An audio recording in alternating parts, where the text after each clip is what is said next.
Bonjour à tous, c'est l'heure de notre quintet flash du jour. Ce mardi, direction l'hippodrome de Compiègne à l'occasion du prix de Beaune. On va évoluer sur 3800 mètres. Ce seront des qui seront au programme de cette épreuve. Ils sont 16 à se présenter au départ. On va pas se le cacher. Sur les 16 ont le droit de faire l'arrivée. Il a donc fallu prendre des risques, faire des choix. Et vous allez voir que même dans les bases, je vous prépare une petite surprise. Ce sera pas le cheval de tout le monde.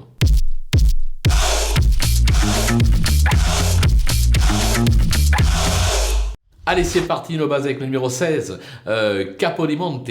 Deux tentatives sur cette piste pour deux accessites à la clé. Sa rentrée diepoise va lui avoir été profitable. Il est plutôt bien placé au poids. Alors certains diront qu'il aurait été mieux en deuxième épreuve. Je suis assez d'accord. Maintenant, la course est tellement ouverte que j'ai la sensation, et surtout vu le sérieux de l'entourage, de l'entraîneur, ça peut le faire et ça peut faire mal d'entrée de jeu. Le numéro 1, le Huron, favori de la course.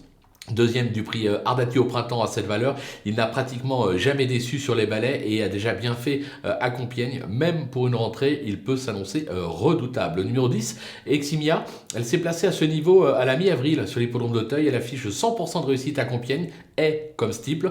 Maintenant, elle rentre, elle reste un petit peu chargée. Raison pour laquelle j'ai hésité à la placer en tête, mais je la garde toutefois dans mes bases. Du côté des opposants, le numéro 3, Happy Day, invaincu en plat. Il a aussi déployé quelques moyens sur les obstacles, mais est absent depuis la fin mai.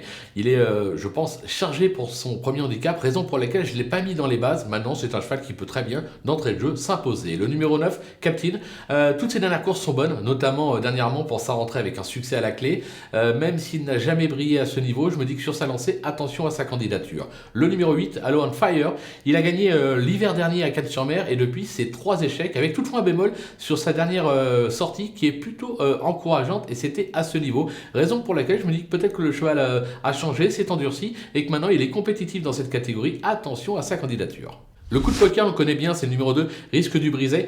Déjà 4 succès cette année pour 8 sorties, il s'adapte à tous les profils. Mais à cette valeur, je pense qu'il aurait été mieux sur le slip. Maintenant, il n'est pas dénu de moyens sur les balais, raison pour laquelle je m'en méfie et c'est un vrai coup de poker. C'est parti avec les outsiders et le numéro 5, Futbolisto.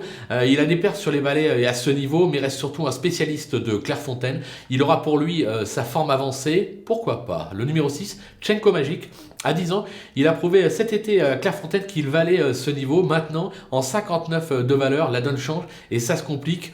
Plus pour une cote. Le numéro 11, Mambeson, qui ne m'a pas encore convaincu sur les obstacles, même si sa dernière sortie en juin dernier est loin d'être mauvaise, raison pour laquelle je l'ai gardé pour une surprise. Et enfin le numéro 14, Inside Montilio, qui s'est placé à ce niveau en mars dernier sur l'hippodrome d'Auteuil. Il n'a pu confirmer depuis et va découvrir le tracé de Compiègne et en plus il effectue sa rentrée, raison pour laquelle voilà, lui aussi je l'ai gardé en bout de piste mais vraiment pour une cote. Les délaissés avec le numéro 7, John Locke, ce transfuge d'outre-Manche a montré des moyens cet été en province. Il monte ici radicalement de catégorie, pas sûr qu'il ait la pointure. Le numéro 12, The Clicker, qui aura pour lui d'avoir 2 courses dans les jambes, mais je le crois surtout compétitif sur les tracés coulants, style Cannes-sur-Mer, ici pas trop d'emballement. Le numéro 13, Matt Goharty, il a gagné sa course cet été à Clairefontaine. En revanche, il compte un accessible pour 4 échecs à ce niveau. Je trouve le cheval vieillissant, je n'y crois pas. Et enfin le numéro 15, Cyrano de Paille, qui a toujours échoué en 3 tentatives sur cette piste. C'est pour moi plus un cheval vraiment de deuxième épreuve, de préférence sur les tracés coulants comme à Cannes-sur-Mer, raison pour laquelle j'ai tenté l'impasse sur ses chances. Voilà, on a fait le tour de cette épreuve qui s'annonce des plus ouvertes. On va se quitter bien évidemment avec ma sélection et mes conseils de jeu. Petit rappel, si vous n'avez pas encore de compte theturf.fr, profitez du code promo qui défile en bas de l'écran, FlashTurf, pour ouvrir un compte et tenter de bénéficier d'un bonus de bienvenue de 250 €, c'est plutôt pas mal. Et avec ce bonus, un petit conseil, si vous avez un cheval à jouer en simple gagnant placé sur theturf.fr, c'est le numéro 16, Capodimonte, que j'ai mis en tête. Je pense qu'il peut y avoir entre 20 et 30 contre 1. Alors, à vous de jouer.